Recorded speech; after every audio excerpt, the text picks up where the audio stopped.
пиздец какой-то. Я иду сейчас, не знаю. Короче, на мост. До моста дошел. А тут потоки. Справа, слева. Вот, первая речка. Перед Тихим. Вообще жесть. Вон, леера размыло. Знаки подмывает. Мост подмыло. Асфальт вон дыбом. Смотри. Жесть, вообще жесть. Я на мостик вот этот зашел, он аж шатается, бедняга. Как там дальше? Вон кусок асфальта, блядь. Вымыло.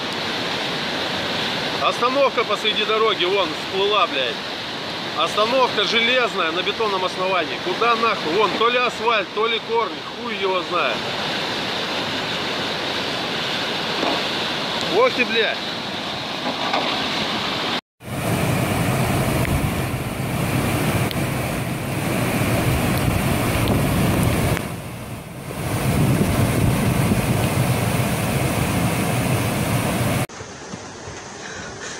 Ужас, что делается?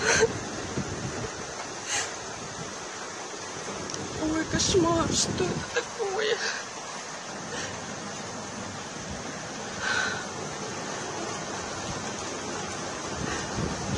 Целая река под окном.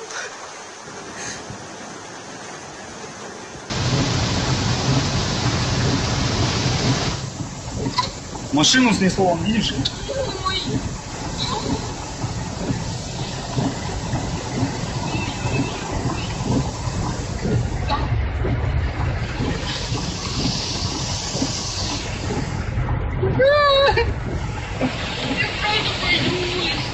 Вот такая вот жопа творится. Ни одна машина, ни пожарка, никакая машина не проедет. Слобода, короче, отрезана. Это Садовое кольцо у нас, перед Садовым кольцом мост по Комсомольской.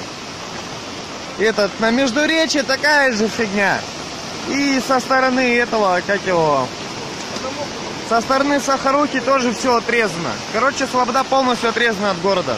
Красина 90А. Магазин домашний.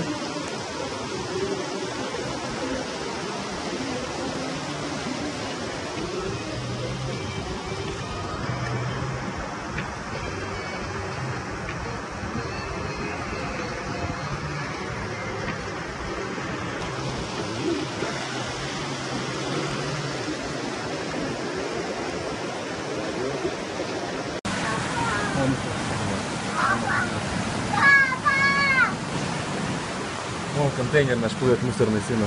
Это в воде сейчас подводит крышу, как перевернется в один минут.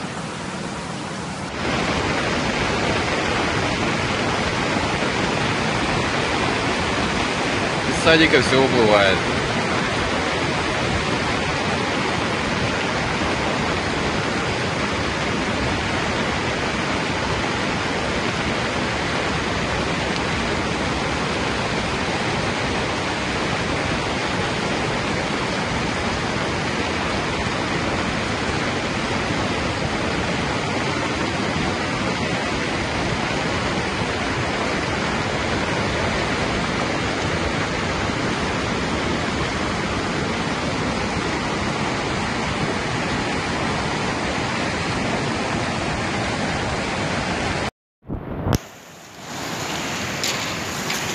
Вот, пути висят.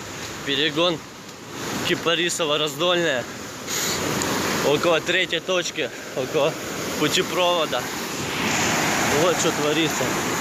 Вон нам работы сколько потом будет. Кабеля закапывать.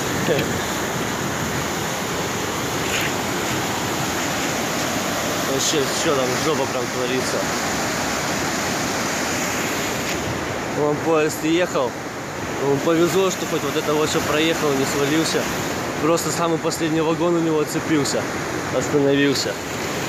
Короче, тут конкретно.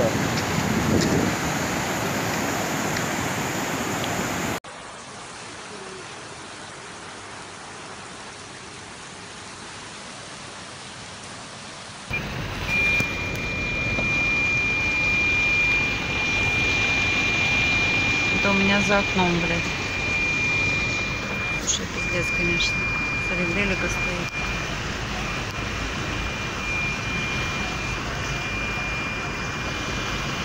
О, вот это транспорт.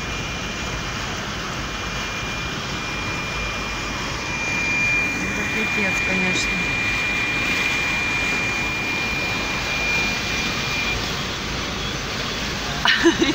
О, подожди, смотри.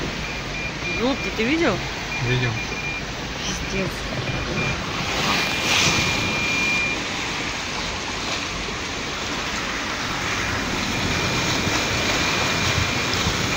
Я себе мы, блядь, заехали. Куда ты, блядь, на шушвайке своей едешь? Ёбаный ты дурачок, блядь. Пиздец. Ну, колеса не полностью вроде. Да издавай. блядь.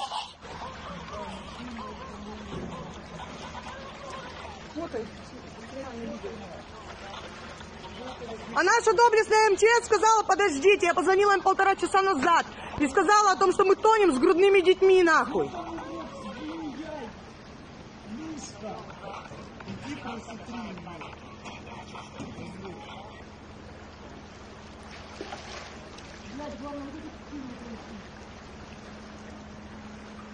Вообще, вы представляете, я не знаю. И что вы хотите, по 50 тысяч, нахуй, чтобы мы радовали жизни, нахуй? Леша, напихали, давай. Нету ворот. Катя, помогай, мы не вытихаем. Вот до самого, смотри, Настя, вот до сюда вода была, до верха. Прям до моста я буду. Вот это все было как море.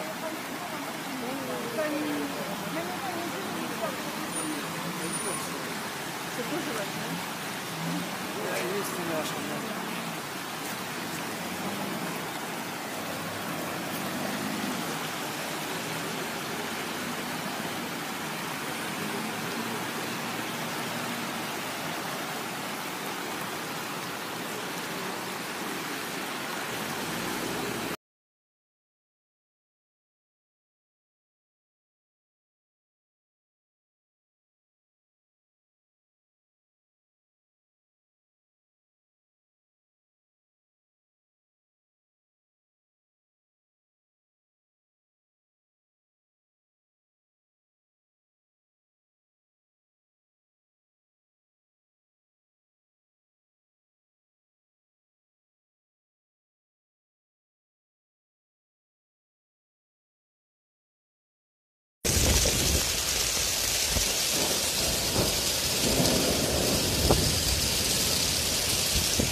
Te va a caer agua,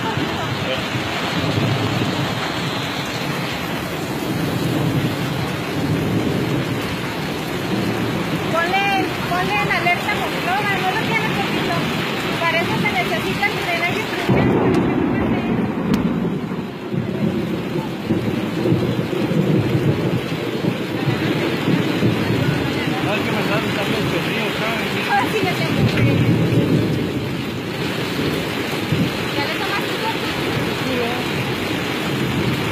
Ahorita me amarré la pinche troca en el poste.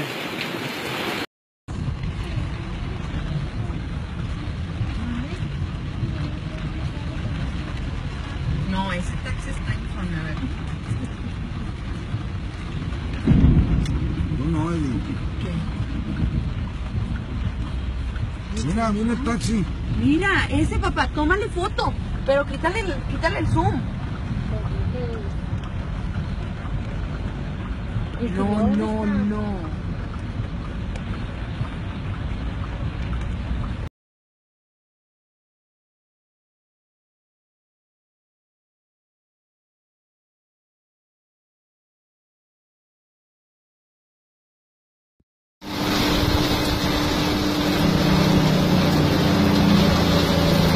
Ahí se va a voltear, güey. Ay, mira, güey. Mira, no, ya se volteó la verga.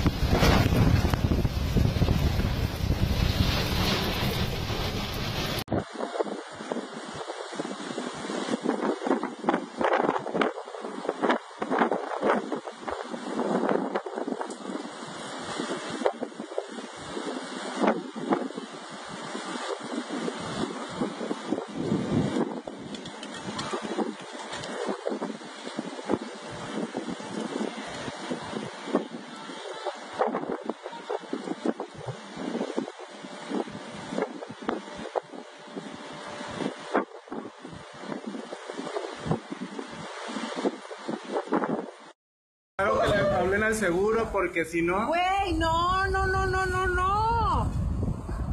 Güey, pinche Gilberto, ¿dónde se quedó? Se cayó la barda. Le digo que necesitan hablarle y una vez al seguro porque si no... No manches, güey, Sí. el que te viste, Marcelo. Güey. Nunca me visto tanto de Nunca había visto. Fue una hora de lluvia y lo que sucedió. No lo puedo creer. Te voy a cambiar camiseta que nos vayamos, güey. Sí, es porque me lleva el agua. No, estoy impactada. Dani, ahí te verás tuyo. No, cállate. No, yo me aviento. No, me avientan con lazo y todo, no, hombre.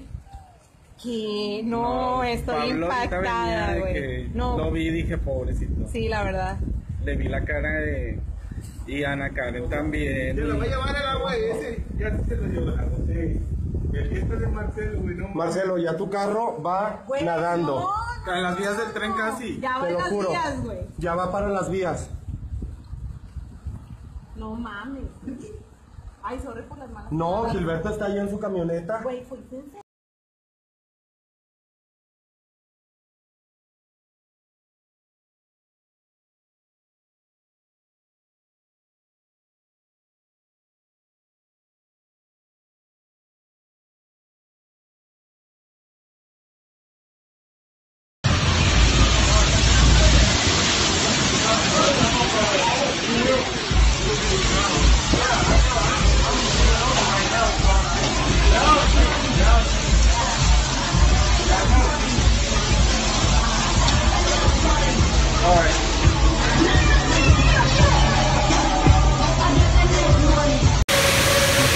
Holy crap! Tornado warning. Okay, let's go.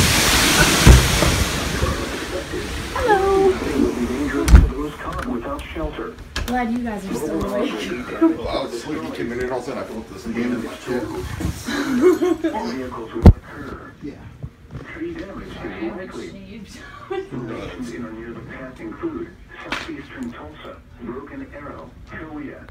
There are big questions this morning about why there was no warning before a tornado ripped through Tulsa, Oklahoma. An EF2 tornado was on the ground for 6 minutes early yesterday morning without any alert from the National Weather Service. The rare August tornado tore roofs off homes and knocked down trees. Around 30 people were hurt. 2 people had severe injuries. Omar Villafranca is in Tulsa, Oklahoma, where thousands lost power. Omar, good morning. Good morning. 24 hours after the storm, and you can see there's still plenty left to clean up. Now, part of this storm hit a commercial area where we're standing, and you can see the damage that 130-mile-an-hour winds can do. This is what's left of an AT&T store. That roof was peeled over, and this kind of damage, as I step over some siding here, you can see it for blocks. The tornado was on the ground for several minutes. Interesting note, the sirens did not go off. The National Weather Service says they didn't notice the tornado on the ground until it was almost in another city. Luckily, no one was killed. The tornado tore through Tulsa, shredding these restaurants and storefronts in the midtown portion of the city. At least 8 people were rescued from this TGI Fridays restaurant after its roof collapsed. Other buildings were nearly reduced to rubble. This stretch of businesses took the brunt of the damage as the twister skipped along nearly 7 miles. We've got power lines that are down. We've got big trees that are down. We have roads that are closed right now. The powerful system struck shortly after 1 a.m. local time. Damaged power lines left more than 15,000 people in the dark at the height of the storm. Crews were out early to get a majority of customers reconnected by Sunday evening. The twister even uprooted trees, bringing this one crashing down through the roof of Heather Dick's new home. I came down this street and I saw that tree had fallen. I just started crying. One big question people in Tulsa have been asking, why the tornado sirens did not go off before the tornado came through. This storm was one that developed, became a tornado, was doing its damage during this very short period of time. Roger Jolliffe, the director of the Tulsa Emergency Management Agency, says they did not sound the sirens because the twister had already moved on to a neighboring city by the time the National Weather Service issued its warning. I said, if it's in Broken Arrow, we will not sound our sirens because the threat at that time that we had got this information was going into Broken Arrow. The National Weather Service says they used 2 radars to track the storm, and once they saw that the tornado was on the ground on one radar, that's when they issued the warning when it was going into the city of Broken Arrow. National Weather Service official told us they're going to be reviewing those protocols, and the mayor of Tulsa also told us that once they get some of this damage cleaned up, they're also going to look at their protocols. Charlie? Omar, thanks. So many out there were facing rough weather over the weekend. Let's take a look at the flooding in New Orleans, and they're cleaning up from that mess this morning. And also a look at the tornado damage in Tulsa, Oklahoma. Now that system is making its way to the northeast. Texas to New York City on alert right now, and let's go right to Ginger for the very latest. Good morning, Ginger. Good morning, Robin. Heavy rain already falling from eastern Kentucky right through parts of Pennsylvania, and this is after a weekend with damaging and severe storms and also all that flash flooding. Up to 8 inches of rain inundating Kansas City, and now the storm's barreling east. High winds nearly ripping the roof off this store in Texas, and New Orleans saturated after nearly a foot of rain fell over the weekend. It's really crazy. You can't go out your front door. Plus, this storm leaving a trail of destruction in northwest Missouri, sending emergency crews to rescue stranded drivers. But the hardest hit area, Tulsa, Oklahoma. We've got power lines that are down. We've got big trees that are down. We have roads that are closed right now. An EF2 tornado early Sunday with 111-mile-per-hour winds tearing through town, shredding roofs, uprooting trees, and trapping dozens. The entire sky turned green. And the whole house just rattling and shaking. The roof literally just collapsed on top of the people. Kind of like the sound of a freight train was going by. At least 30 people hospitalized, the extensive damage leaving some with nowhere to go. I saw that tree had fallen. I just started crying. 2 areas of very heavy rain possible today. From New Orleans back through Dallas, I want you to be watching for flash flood threat, but also watch up here in parts of the mid-Atlantic from Maryland right through Delmarva Peninsula up into New Jersey. That warm front going to lift through. We wanted to time it just slightly for you. It really is between 3 and 8 p.m., but then you also have the shot of damaging winds from northern North Carolina right through Virginia and southern New Jersey. A lot to cover, guys, and I'll have much more on the flash flood threat and how much rain will fall in just a couple of moments. George? Working its way up the coast. Okay, Ginger, thanks very much. Longer. You probably need to think about down and back a notch or two. And I was like, Tanya's not down and back a notch or two. Holy so shit. we're not down and back a notch or two. Let's go. And my stomach was like, okay, yeah, I may have understated the first time we spoke. But we really can't keep this pace going on. We need to think about outright stopping. And I was like, I'm confused, stomach, because I'm a man. And you're my stomach. You're my man's stomach. But yet my man's stomach is having stomach.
Cray cray. Okay. Here it comes. Here it comes.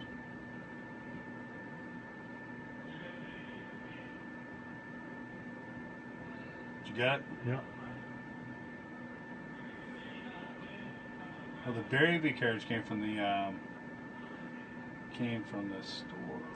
Dramatic surveillance video shows how strong wind sent a car tumbling down the road in Salisbury, Maryland.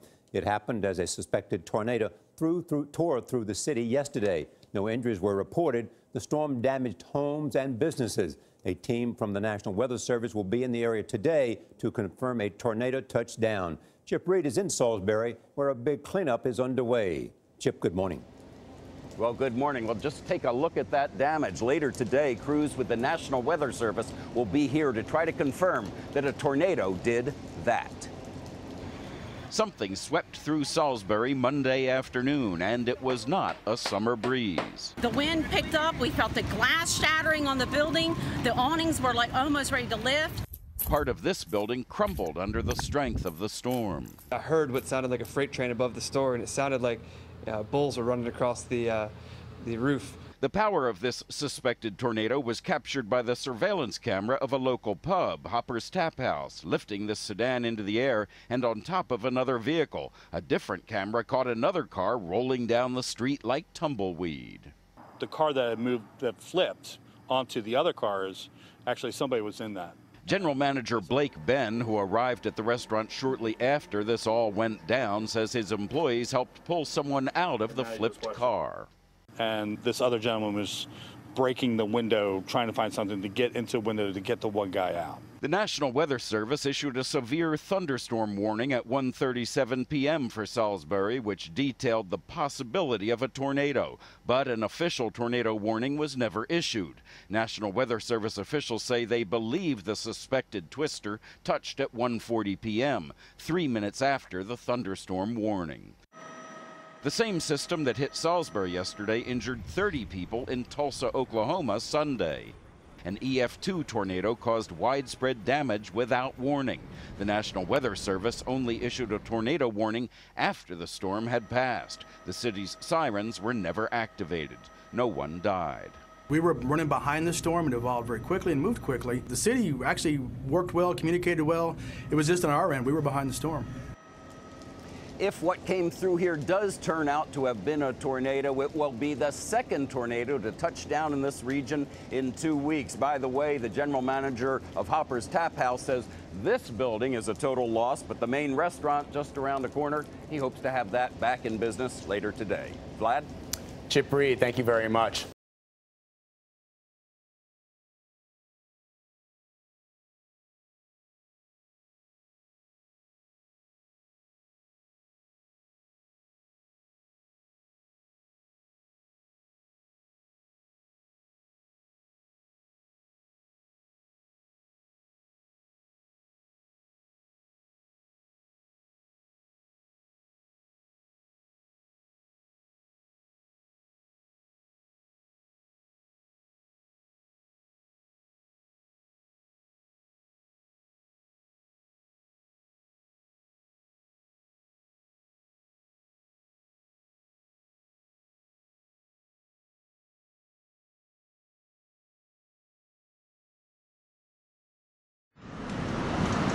It's been a testing summer of weather so far for many Europeans. The heatwave sweeping across parts of Europe, nicknamed Lucifer, is expected to affect Greece with vengeance next, with temperatures rising as high as 41 degrees. High temperatures across Italy over the past weeks have already taken their toll on the country's glaciers, with a summer ski resort in the Stelvio Pass having to make the historic decision to suspend its activities due to worsening conditions. After the heat wave in parts of Europe came the storms and casualties. 4 people were reported dead in northern Italy over the weekend as the weather turned violent. First, a mudslide near the ski resort of Cortina d'Ampezzo swept a woman to her death on Saturday. On Sunday, 3 men were killed, 2 of them when strong winds brought down trees, the other by lightning. Clean-up operations have been underway in Austria after heavy rain. The Grossarital Valley in the state of Salzburg was again reported to be accessible after being cut off. Styria and Tyrol were also badly affected. The floodwaters have now receded, but they left behind evidence of their power. Far to the east, in Russia's Far East, heavy rain brought chaos. A local state of emergency was declared as 6 villages became flooded. Some people were given temporary accommodation after being moved from their homes. But despite some stormy weather across much of southern, central and eastern Europe, the heat wave is expected to continue. Burnt sunflowers shake under the hot air of Andalusia, and the irrigation fountains hang above without a drop of water. It is now forbidden to waste water, as Spain is experiencing the worst drought in 22 years. No one is spared here: plants, animals, and local residents. Manoli Garcia says rural towns have been hit particularly hard. She is struggling to look after her mother because sometimes there is no water to cook with or drink. It's impossible to live like this because we need this water tank to survive, and they fill it up every 2 days. Some people don't have a water tank. Antonio Vallejo has to go to a public fountain to fill up gallons, but this is not drinking water. It is only fit for animal consumption. Well, it's climate change. We have really ruined the planet, in my opinion. Casa Bermeja is one of the famous white towns of Andalusia. Life here is slow-paced, and people often chat with neighbors on the porch. But the 40-degree-plus temperatures are keeping everyone indoors. In this cafe, Ana says water service is interrupted daily, and that's killing business. Yesterday there was a holiday, and this was packed, but kids kept interrupting my work because they came asking for water. The fountain was not working, and how can you deny a glass of water to a child? Nationwide, the reservoirs and dams are at a historically low level, 47%. Guadalteba was part of a large network of dams built during the Franco years. We are standing in a town that used to be completely submerged underwater. It was called Peñarrubia and was evacuated in the 70s to build the dam. But as you can see, the levels are so low that the town has resurfaced. Locals say it's an eerie feeling to see the graveyards of the cemetery totally exposed. And if the trees didn't have seashells, one would never imagine this was underwater. A sign that drastic changes need to happen soon. Mónica Villamizar, Al Jazeera, Guadalteba, Spain.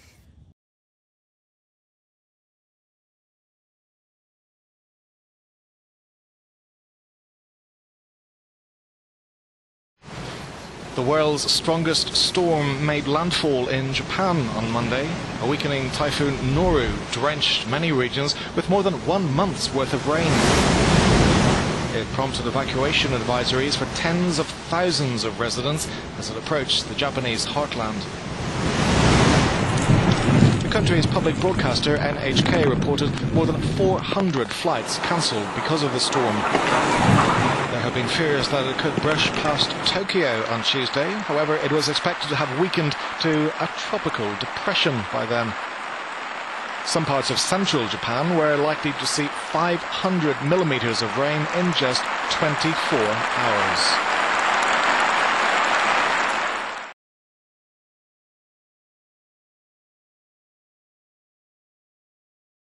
The heat wave that's been baking the Korean peninsula for the past few days is taking a deadly toll on the most vulnerable members of society.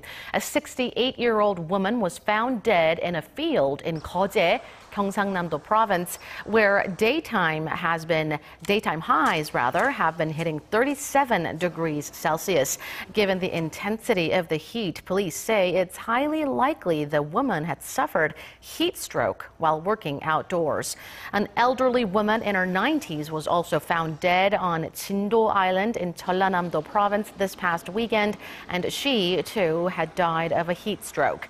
Korea's public safety ministry is advising the elderly and those with chronic diseases to limit their outdoor activity, especially when heat wave warnings are in place.